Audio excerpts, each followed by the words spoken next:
Thuis in werk begint de dag rustig.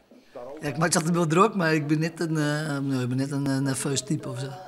De Ronenstad die protesteert, het platteland protesteert.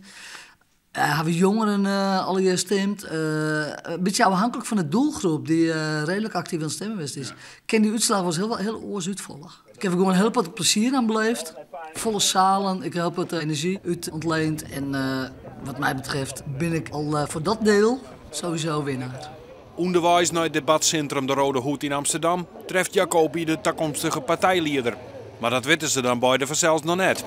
Friesland! Het Hal van de Leeuw.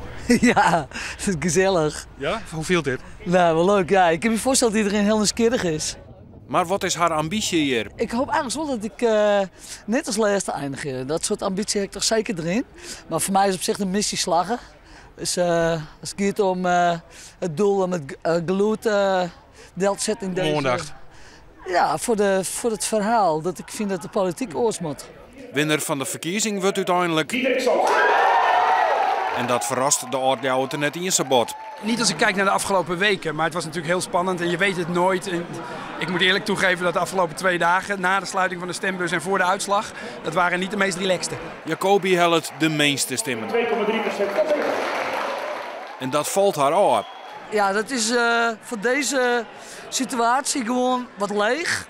Maar ik ben hartstikke let begonnen. Op zich vind ik, ik graag even hoe de 3% het wordt met in het oors. Nee, maar ze heeft een fantastische campagne gevoerd en ik heb van haar genoten. Dus ik heb haar ook van harte bedankt, want ze was echt een verrijking, een aanvulling in deze campagne. En daar ben ik haar heel dankbaar voor. Ja, ik heb sowieso natuurlijk een hele ervaring op die en toch hier naar mooi te doen. En dat is sowieso winst.